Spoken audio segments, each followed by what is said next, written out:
quiet room in your mind.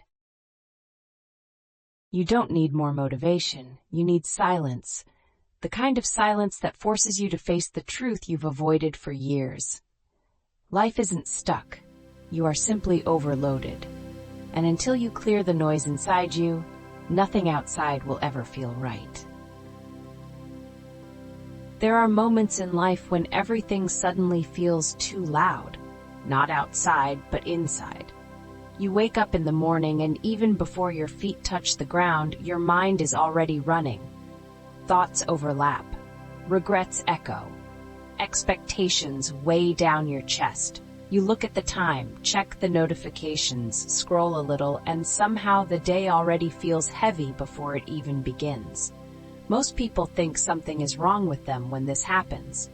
They assume they're falling behind, losing to others, or losing to themselves. But what if nothing is wrong? What if this heaviness is simply a signal, not a failure?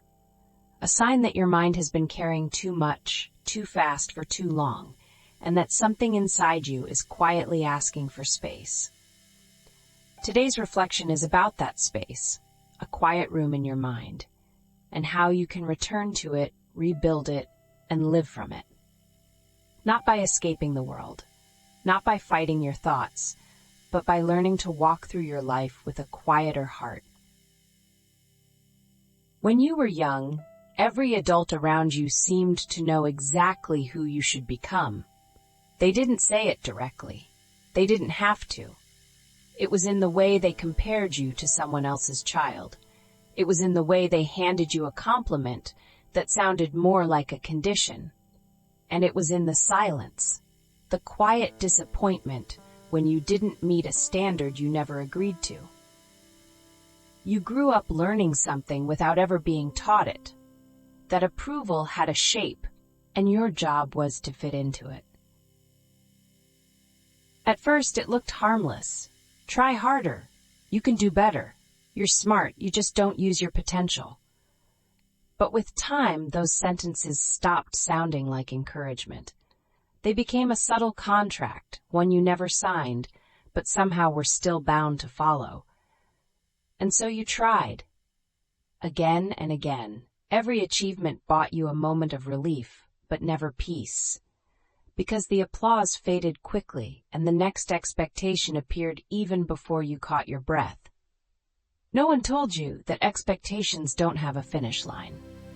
They move, they grow, they multiply. And the hardest part?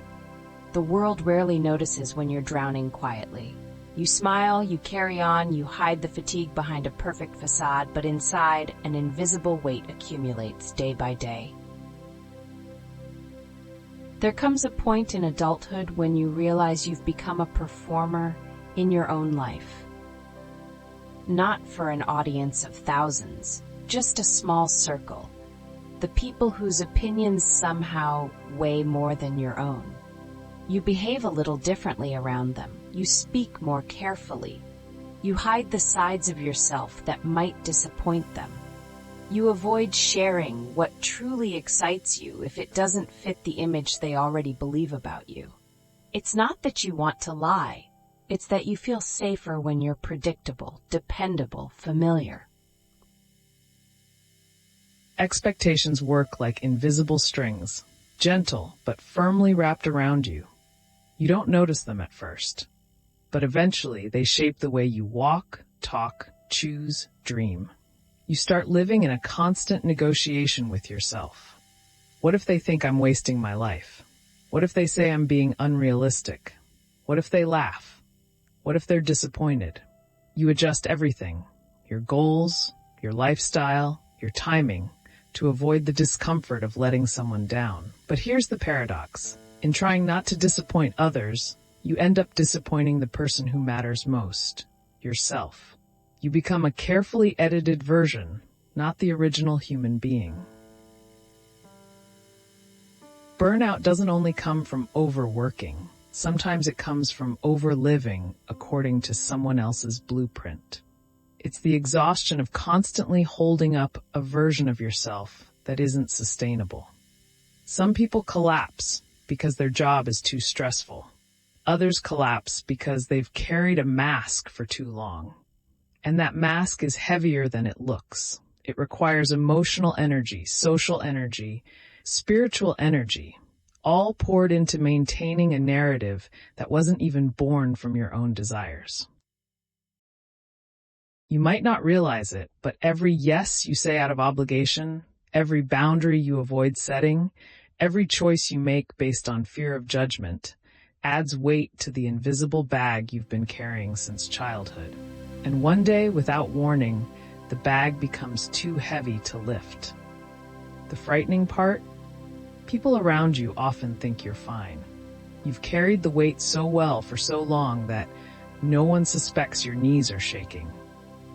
But deep down, you know. You feel it in the way mornings have become harder, in the way joy has turned into something you schedule rather than feel, in the way you sometimes wish you could run away from everything, not because you hate your life, but because you're tired of holding it up.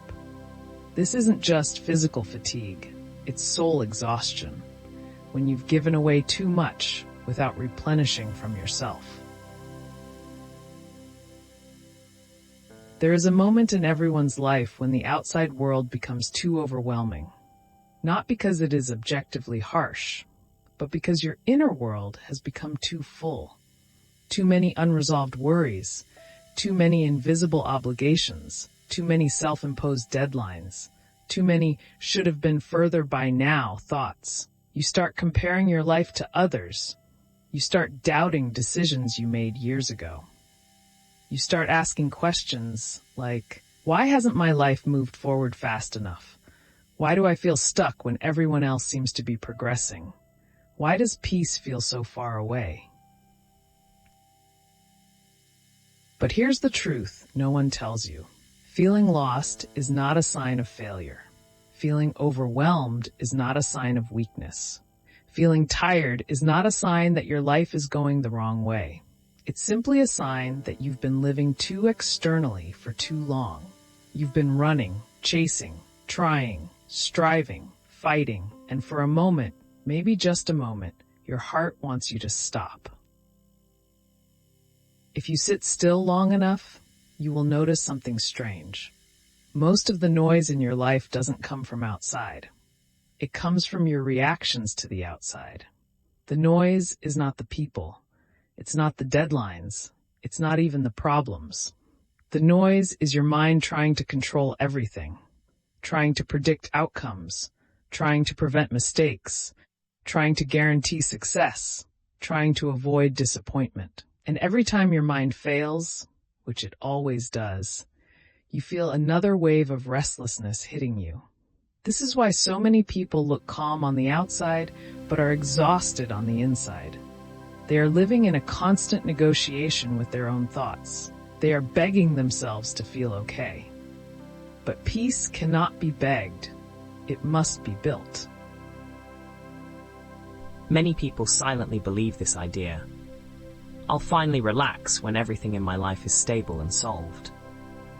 But that day never comes, because life never reaches a point where everything is solved. Something is always unfinished. Something is always uncertain. Something is always imperfect. If you're waiting for perfect conditions to feel peaceful, you'll spend your entire life waiting. Peace doesn't come from fixing everything outside you. It comes from no longer needing everything to be fixed. Imagine this. Two people face the same problem. One collapses, the other breathes. The problem is the same, but the room inside their mind is different. This is why building inner quiet is not a luxury, it's survival. Most people fear slowing down. They think it means losing momentum, losing opportunities, or losing their place in the race. But the truth is simpler. Slowing down is not the same as falling behind. Slowing down is what allows you to move intentionally instead of emotionally. When your mind is full of noise, you make rushed decisions. You say yes when you want to say no. You chase things you don't even want. You accept situations that drain you. You lose sight of what matters. When your mind is quiet, the world becomes clearer. The right decisions appear naturally. the wrong ones lose their appeal. Your pace becomes healthier, your direction becomes sharper. Slowing down doesn't ruin your life. Rushing does. If your room is messy, you clean it. But when your mind is messy, you judge yourself instead of cleaning it. Let's change that. Take a moment, even right now, and ask yourself, what am I holding that no longer belongs to me? Maybe it's an old regret. Maybe it's a conversation that hurt you. Maybe it's a fear disguised as responsibility. Maybe it's the pressure to succeed before a certain age. Maybe it's the belief that your life must look a certain way by now. These thoughts don't belong to you anymore, but you've been carrying them daily, silently, without questioning them. Holding them doesn't make you responsible. It makes you tired, and tired minds cannot think clearly. People misunderstand stoicism. They think it means being emotionless, cold, detached. But real stoicism is simply this: control what you can, release what you can't, and tell the difference.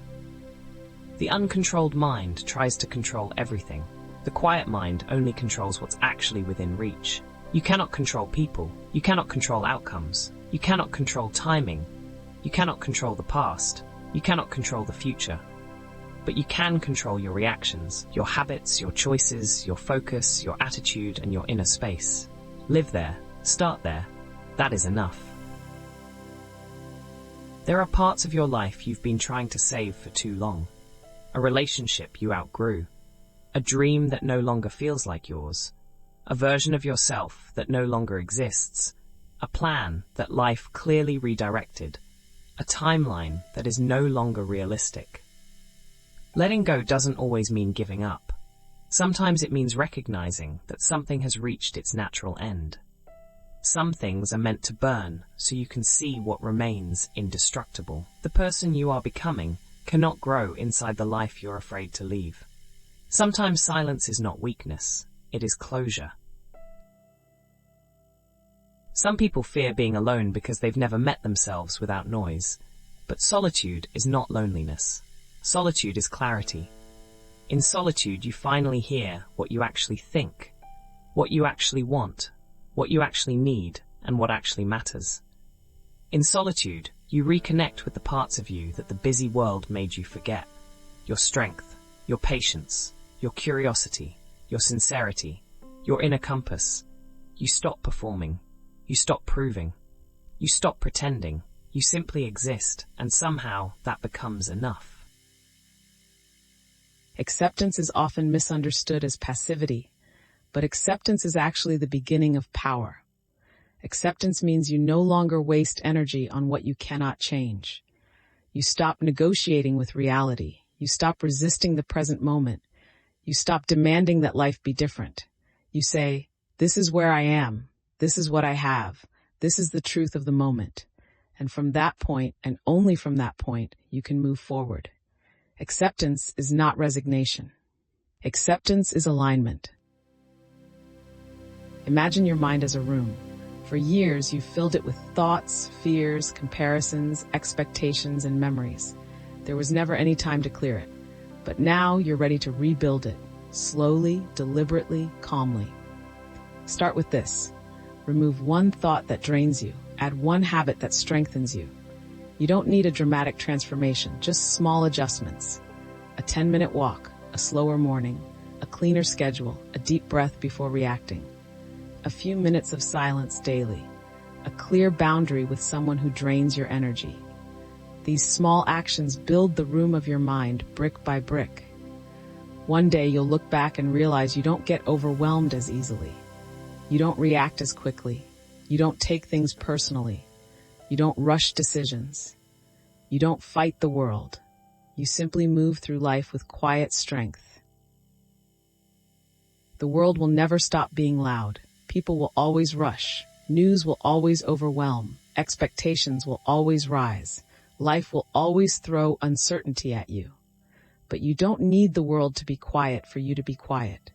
Imagine someone shouting outside your window while you sit calmly inside a peaceful room. The noise exists, but it doesn't reach you. This is the power of inner quiet. Life keeps happening, but you no longer react emotionally to everything. You choose what enters your mind. You choose what stays. You choose your pace. You choose your inner temperature. You don't escape the world. You simply stop absorbing it. Let me give you a picture. A person walks slowly through a busy street. Everyone is rushing, honking, panicking, stressing.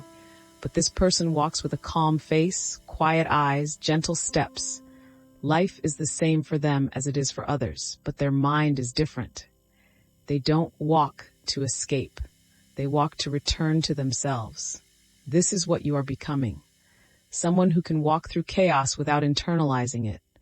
Someone who can feel emotions without drowning in them. Someone who can sit with uncertainty without panicking. Someone who can breathe when others react. Quiet confidence, quiet strength, quiet clarity. If you need to hear this today, here it is. You are allowed to slow down. You are allowed to rest. You are allowed to let go. You are allowed to rebuild your life. You are allowed to outgrow your past self. You are allowed to begin again, at any age, at any moment. Life is not a race. It's not a competition. It's not a performance. It's a long walk, and the quality of that walk depends on the state of your inner world. Clear the room, lighten the load, return to your center. One day, maybe not today, maybe not next month, but one day you will sit somewhere alone, maybe with a cup of tea, maybe on your balcony at night, maybe by a window during sunset, and you will realize your mind is finally quiet, not empty, not silent, just calm. Thoughts still come, but they don't control you. Emotions still arise, but they don't overwhelm you. Problems still exist, but they don't disturb you. You will finally feel the peace you've been chasing for years. Not because life got easy, but because you got steady. And in that moment, you will understand. The quiet room in your mind was never lost. It was always there. You just needed to return to it. You were not born to fulfill someone else's unfinished dreams. You were born to live your own life, fully, honestly, gently. The world is loud, but your soul is quiet. Listen to that quietness. It knows the way home. And the world becomes surprisingly peaceful when you allow yourself to simply be who you already are.